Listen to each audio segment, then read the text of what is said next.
Hello मोर प्रिय बेधुआ सांग माने समस्तंकु बिया भरा प्रणाम। कहानीर मजा नेबा पई मोबाइल देखि हलाइबाकु पड़िबो। मोर नाम संगीता एवं मोर बयस 42 वर्ष। स्वामीको देहांत परे मोर 10 वर्षर पुओकु पाळिपोषी बड़ करिबा पई टंकार आवश्यक हेबारु आम गारे थिबा स्कूल रे मु रोसेई करिबा काम कली। मते 42 वर्ष हेले मध्य मु भल रोसेई करुथिली एवं जेउथिरु आम स्कूल रे रहुथिबा शिक्षक माने कहुथिले, आरे संगीता तो हातर रोसेई खाइले गिहा खाइला परी शांति लागुछि। मु सेमानंक कथा सुनी लाजेई जाए। मोर पुओ मध्य सेही स्कूल रे पाठ पढुथिला। मो पुओ दुष्टामी अधिक हेउथिला, जेउथिरु शिक्षक माने कहुथिले, संगीता तुम पुओ को टिके घरे पाठ पढ़ाओ, नहेले बहुत दुष्टामी करिबो, बड़ हेले भल पई गिहणा काम शिखि जिवो। मु सेही शिक्षक मानंकु कहिली, तुमे टिके मो पुओ को भल शिक्षा दियो। से माने कहिले, आम्भे माने भल शिक्षा देउछु, अधिक शिक्षा देबाकू हेले तते टंका गिहणा देबाकू पड़िबो आमकू। जदि देई पारिबु ताहा हेले तोर पुओ को कलेक्टर बनाई देबु। एमिति कही समस्ते मोर मजाक उड़ाइले। मु सेमानंकु कहिली मोर दरमा 3000 टंका मु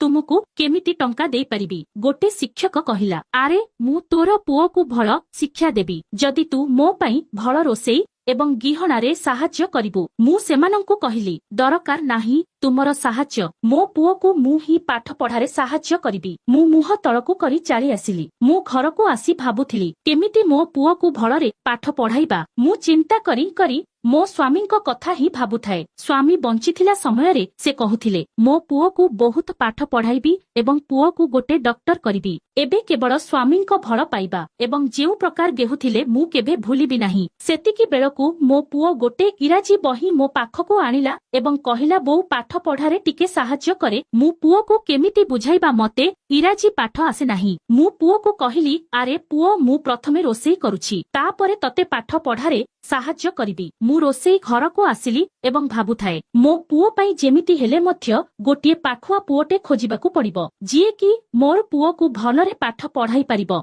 आगामी दिन मोर पुओ मो पाखको आसिला एवं कहिला, बोउ आमकार सरपंचଙ୍କ पुओ ट्यूशन पढ़ाउछि, मु पढ़ी जिबाकू चाहे। मोर पुओ छोट थिबारु मु पुओ को कहिली, आरे पुओ तू हेते दूर पढ़ी जाई परिबु नाही। मु जाई सरपंचଙ୍କ पुओ सहित कथा हेबी एवं सेही पिला आम घर को पढ़ाई आसिबो, जेते टंका मांगिले मध्य देबी। मु संध्या समयरे सरपंच बाबूଙ୍କ घरକୁ गली। मु तांको घरକୁ गली संध्या 5टा बाजिथिबारु समस्त गार पिला माने ट्यूशन जाउथिले। मु जेउ घरे पाठ पढ़ा हेउथिला सेही घरକୁ गली। सरपंचଙ୍କ पुओर नाम थिलाई बलराम। मु जेते बेले बलराम को देखि देली, से शांत सरल एवं निर्मल देखा जाउथिले, अधिक गोरा नाही की कला नाही। मु बलराम को देखिला मात्रे जानी पारिली एही पुओर निहाती प्रेमिक थिबे। मु किछि भाबिबा आगरु बलराम मो आड़कू अनेई देखिले। मो पाटिरु शब्द बाहरिबा बंद होईगला। बलराम मते कहिला, आरे आंटी किछि काम थिला कि? आपणकू मु प्रथम थर देखुछि, तुम पुओ झियो ट्यूशन करिबे कि? मु बलराम को कहिली, आरे बेटा आम घर एवं तुम घर बहुत दूर हेबो, सेथि पई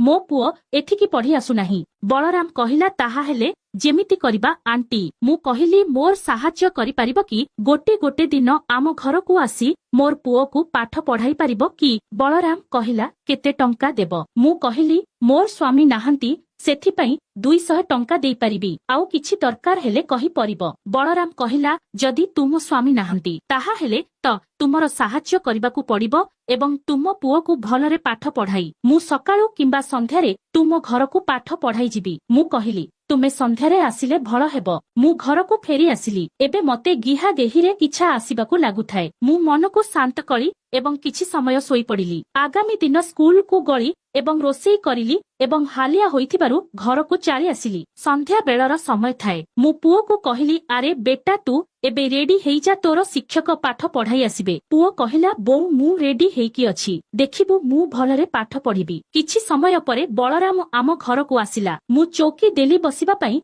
एवं पुओ को कहिली, तू बही पत्र आनिकी आसे, तोर सार आसिछंती। पुओ एवं बलराम पाठ पढ़ारे व्यस्त थिले। सेतिकी बेलकू आम घर पाखरे रहुथिबा गोटे पड़ोसी मते दूररू डाकिले एवं कहिला, आरे ए हेउछि सरपंचर पुओ। लोकमाने कुहंती बलराम कुआडे अधिक शिक्षित। मु कहिली, हं से भल पुओटी। किछि समय परे बलराम मो पाखको आसिला एवं कहिला, आंटी तम पुओ भल पाठ जानुछि। आंटी तुमर स्वामी एबे नाहंती, जदि किछि साहाଯ୍ୟ दरकार हुए कहिबे। मु तुम सहित अछि। जेतेबेले बलराम एही कथा कहिला मते बलराम निजर एवं आपणार लागिला। आगामी दिन मु स्कूल रे थिबा समय रे स्कूल रो शिक्षक माने खाइबा समय रे मो पाखकु आसिले एवं गोटे शिक्षक मते कहिला, अरे संगीता मु जानिबाकु पाइछि तुम घर को बलराम पाठ पढ़ाई जाउछि तोर पुओकु। मु कहिली कोन हेला तू आसी थांतु कि मो पुओकु पढ़ाई। से माने कहिले आमे केही जाइथाउ पाठ तो स्कूल रे पढ़ाई थाउ। मु एमानंक कथारे ध्यान न देई घर को चाली आसिली। मो पुओ मो पाखकु आसिला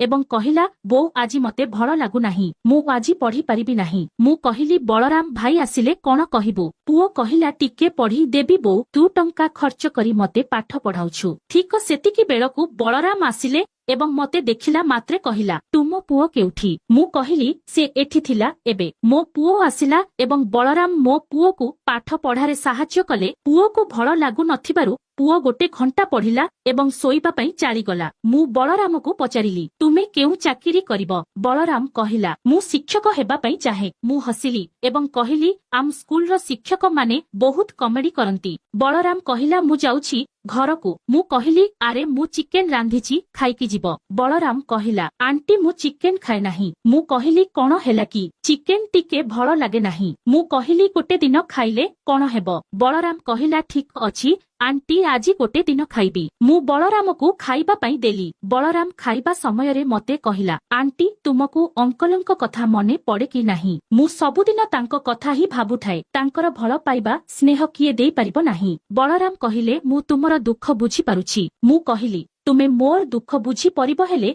सेही दुख दूर करि परिबो नाही। बलराम कहिले जदि आंटी तुमे चाहुछ मु चेष्टा करिबी तुम दुख दूर करिबा पई। मु कहिली ठीक अछि। बलराम मते गोटे शिक्षक परि बुझाइले, खातारे कलम लेखि बुझाइले। मु बलरामक जागारे मो स्वामी को देखिथिली। स्वामी मध्य एमिति ज्ञान देउथिले, गेहिली खुशीर लहरी आनी देउथिले। शेषरे मो आखिरु लुह बाहारी गला एवं मु बलराम को धन्यवाद देली। बलरामक गिहना भल थिला, मु भलरे बुझी पारिली। बलराम प्रत्येक दिन आम घर को मो पुओ को पाठ पढ़ाई आसिले।